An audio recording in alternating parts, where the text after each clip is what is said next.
안녕하세요. 유민병원의 민병현입니다. 이번 시간에는 무릎관절염에 대한 방사선 소견에 대해서 말씀을 드리고자 합니다.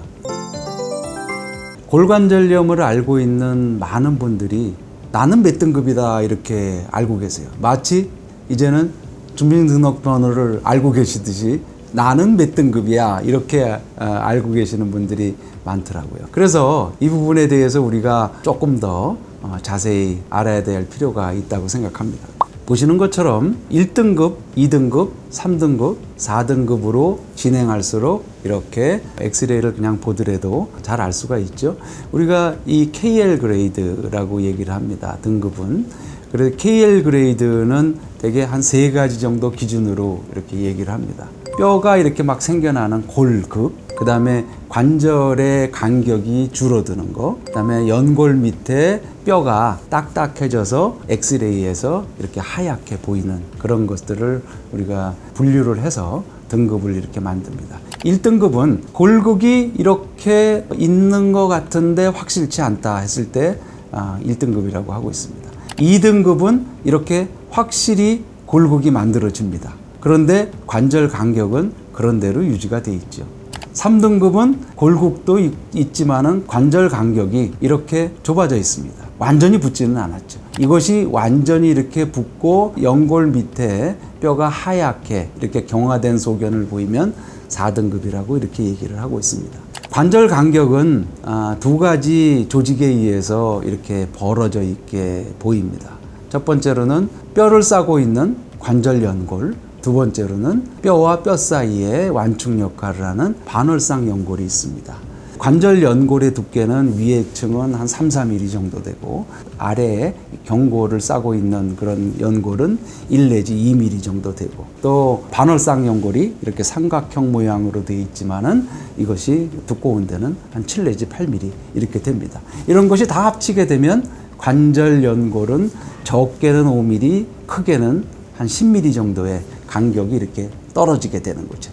이것을 우리가 방사선 소견으로 보이게 되면은 연골은 아무것도 안 보이니까 비어있는 공간으로 보이게 됩니다. KL 등급에 의하면은 이렇게 쉽게 진단을 할 수 있습니다. 80세 된 남자분이신데 MRI에서 보시는 것처럼 이렇게 무릎의 안쪽이 관절 연골이 다 마모가 되고 반월상 연골도 다 부서져서 거의 없게 됩니다. 그래서 엑스레이를 찍으면 안쪽이 완전히 뼈하고 뼈가 이렇게 붙어 있는 상태로 이렇게 보이게 되는 거죠. 매우 간편하고 쉬운 방법으로 골관절염의 심각함을 우리가 알 수가 있습니다. KL 등급이라는 것은 언제 생겼을까요? 한 70년 전에 생겼습니다. 57년도에 영국의 캘그레인이라는 분하고 로렌스라는 분이 처음 제안을 했습니다. 이렇게 유명한 잡지에서 이렇게 만들었습니다.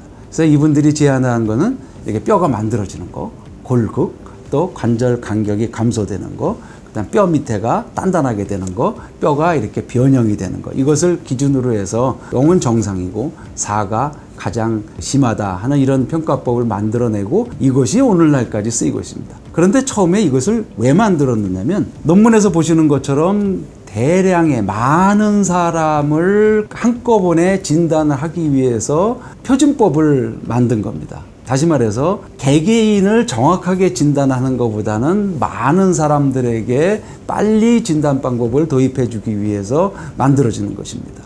그래서 역학 연구에서 많이 쓰이고 있고요. 이게 워낙 간편하게 사용이 되고 있기 때문에 여러 가지 표준 연구에서 약물에 대한 효과라든지 줄기세포에 대한 효과라든지 이런 것을 보기 위해서 현재까지도 많이 사용이 되고 있는 그런 방법입니다. 무릎의 방사선 소견은 이렇게 엑스레이 빔을 이렇게 쬐게 됩니다.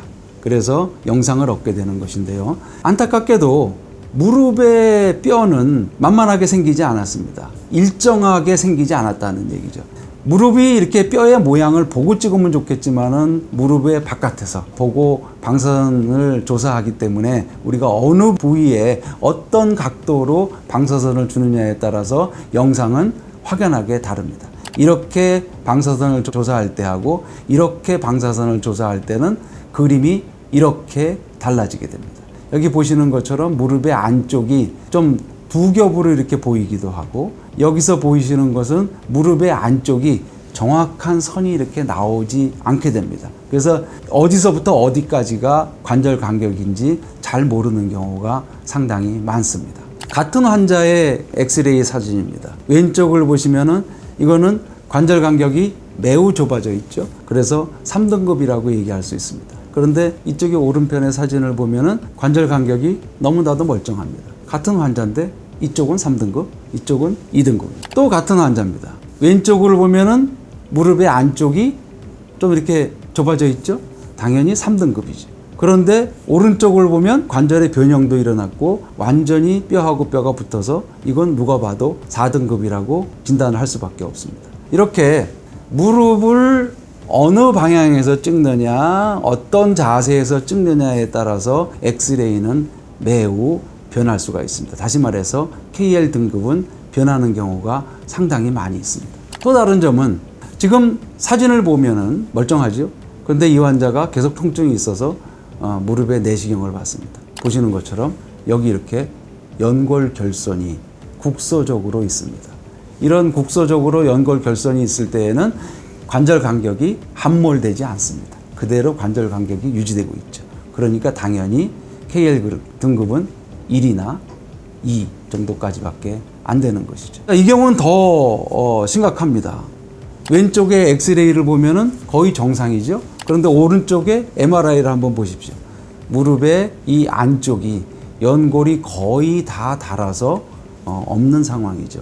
하지만 반월상 연골이 정상입니다. 반월상 연골의 높이에 의해서 관절 간격이 줄어들지 않는다는 것이죠. KL 등급은 이런 함정이 있습니다. 더군다나 2등급과 3등급의 차이점은 매우 애매해질 수 있습니다. 어떤 경우에는 관절이 조금 줄어드는 것처럼 보이기도 하고 어떤 경우에는 많이 줄어든 것처럼 보이기도 합니다. 골극이 생긴 거는 분명하게 양쪽이 다 골극이 있고 골경화도 있을 수도 있고 없을 수도 있고 그렇습니다. 하지만 관절 간격을 이거를 잴 수 있는 정량적인 방법이 없고 판독자의 주관적인 해석이 따르기 때문에 왕왕 2등급이 3등급으로 판단이 되기도 하고 3등급이 2등급으로 판단이 되는 그런 오류를 범할 수도 있습니다. 많은 분들이 나는 왜 2등급밖에 안 되는데, 다시 말해서 거의 관절이 멀쩡하게 보이시는데 왜 이렇게 아파요? 하시는 분들이 있어요. 또는 심하게 관절이 변형이 마모가 되고 변형이 와서 의사분을 찾아왔는데 의사께서 많이 아프시죠? 그렇게 물어봐도 아니 전혀 안 아픈데요? 이런 우스꽝스러운 소리를 듣는 경우도 종종 있습니다. 다시 말해서 KL 등급 1, 2 낮은 등급에서도 통증이 충분히 가능하고요. KL 3, 4등급 심한 관절염이 생겨도 통증이 없는 경우가 상당히 많습니다. 대부분의 통증의 원인은 활막에 염증이 생겨서 물이 많이 차거나 또는 염증 자체로 인해서 통증이 생기거나 또는 이 그림처럼 골수병변이 생겨서 뼈에 변화가 생기는 것 때문에 통증이 있습니다. 관절 연골에는 신경이 없습니다. 신경이 있는 부분은 활막과 뼈에 신경이 있습니다. 그래서 거기에 변화가 있을 때 우리가 통증을 느끼고 있는 것이죠. 다시 말해서 뼈나 연골의 구조적인 것보다는 염증이나 연부조직, 활막의 상태가 더 중요하다는 것이죠. 그림에서 보시는 것처럼 염증이 많이 생겨서 활막이 활활 타오르는 듯한 그런 그림을 보시는데 이런 염증이 생기면 당연히 아프게 됩니다. 골수병변이 생겨서 뼈 안에 많은 변화가 일어나고 그렇게 되면 또 통증이 있습니다. 또 KL 등급이 낮아도 연골이 국소적으로 심하게 손상이 되면 통증이 있을 수가 있습니다. 대부분의 경우 환자의 체중과 또는 활동하는 그런 정도에 비례해서 통증이 많이 생기는 경우가 많습니다. 다시 말해서 KL 등급과 통증의 상관관계는 중등도의 상관관계가 있습니다. KL 등급이 높을수록 통증이 같이 높아지는 경향은 있지만 그렇다고 해서 완벽하게 두 가지 경우가 일치하지는 않는다는 것입니다. 다시 말해서 KL 등급이 심해도 덜 아플 수 있고 낮아도 더 아플 수도 있고 그런 경우가 KL 등급이 갖고 있는 한계라고 볼 수가 있습니다.